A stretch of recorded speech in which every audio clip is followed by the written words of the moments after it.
Урматтуу мекендештер, түнкү саат 11-ден өттү. Мына мен азыр Ош шаарына, Бишкек шаарына келип конуп, шаарды көздөй баратам. Бирок бир топ мени сарсанаа кылган ойлор менен бөлүшөйүн дедим.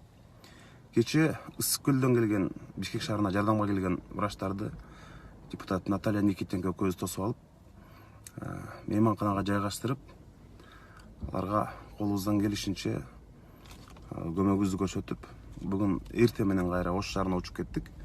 Депутат Абдыбакап Нурбаев экөөбүз ушул эмгек көргүүгө деп бөлүнгөн акчабыздын баарын коронавирус илдети менен күрөшүп аткан, обсервацияда ошол очогунда иштеп аткан врачтар, медсестралар, санитаркалар менен бөлүшүп, алардын үй-бүлөлөрүнө болгон каражатыбызды берип кайттык.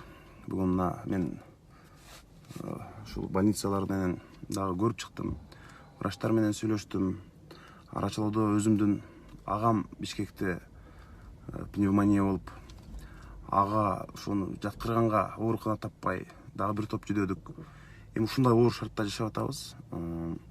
Бирок ушунун баарын ушундай кырдаалда да кармап турган врачтарга мен таазим деп, ушу 30 жылдан бери мамлекетти башкарып, ушул биздин медицинабызды талкаланган абалга жеткирген чиновниктер, азыркы иштеп аткандар дегеле баарыбыз ушул врачтардан кечирим сурашыбыз керек.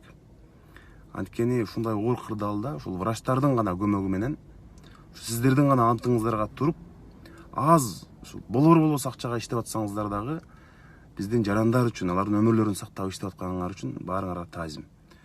Бүгүн негизи Кыргызстанда медиктердин күнү, бирок сиздерде майрамдык маанай жок. Жан өрүп атасыңар ар бириңер, үйүңөрдү, бала чакаңарды унутуп. Биз дагы колубуздан келишинче жардам берип атабыз, албетте. Бүгүн Наталья Никитенко экөөбүз биргелешип жардам уюштуруп, депутат айым тапшырып келди. Ганси авиа базасындагы врачтарга керектүү нерселер жеткирип келдик. Колубуздан келишинче маянабыз менен болгонун баарын берип аракет кылып атабыз. Бирок бул эми жанагы деңиздеги бир тамчыдай эле көрүнөт. Бирок колубуздан келишинче ар бирибиз аракет кылышыбыз керек. Ушу мейманканасы барлар мейманканасын берип, 5000 сом барлар анын жарымын жардамга берип атканы бул абдан мындай бир жакшы көрүнүш. Ошондуктан саламатсызбы? Саламатсызбы, Жанар Ахаевич. Денсаулыктарыңыз жакшы бар. Силерге Рахмат беке. жардамыңарга рахмат. Жакшы кызмат кылып атасыңар. Шаарга кире бериште мына ушундай пост турат. Эми ушул биз азыркы медицинанын абалын көрүп, мындан бир жыйынтык чыгарышыбыз керек. Анткени мына соңку 3 ай ичинде эле мамлекетке сырттан Дүйнөлүк банк, ЭБР, АБР баары биригип 500 миллиондой акча каражаты келди. Ошол акча каражатын алып, бирок ушуну туура пайдаланып, бир оорукана куруп, же болбосо жетиштүү медициналык жабдыктарды алып кое албаган өкмөткө мен эмне үчүн каршы добуш бердим ана парламентте. Анткени мен ушулардын баарын билип, ушулар жөндөмсүз экенин билген үчүн мен аларга ишеним көрсөткөн жокмун. Даярдык жетишсиз болду. Мына азыр Кыргыз өкмөтү бүт дүйнөдөн жардам сурап атат.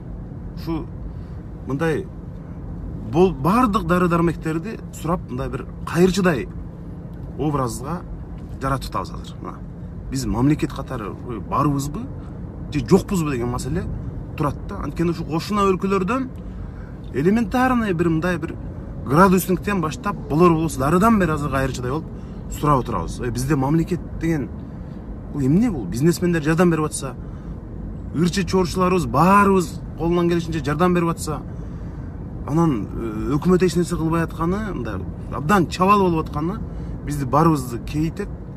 Булардын албетте кийинчерээк биз сөзсүз түрдө жоопкерчилигин карап, ар бир тыйындын отчетун алганга биз милдеттүүбүз. Биз ошого жетишебиз сөзсүз түрдө. Ошондуктан урматтуу дарыгерлер, сиздер ополтодой жумуш аткарып атасыздар. Биз колубуздан келишинче күн түнү ар бир жаран эмне колунан келсе сиздерге жардам беришибиз керек. Азыр эми майрамдык маанайыңар жок. Биз аны түшүнүп атабыз. Кыргыз элибизде ушу тынччылык болсун, жакшылык болсун, ушу илдеттен кутулалы. Бирок бул бизге чоң сабак. Мына медицинабыздын, кыргыз медицинасынын талкаланып калган абалга чейин келгенин түшүндүк. Азыр ойгонбосок, мындай биздин келечек күмөн болот. Ошондуктан баарыбыз жапа тырмагыз илдеттен чыккандан кийин биз түп тамырынан бир жаңыланууга киришибиз керек деп ойлойм. Баарыңарга рахмат. Тынччылык болсун.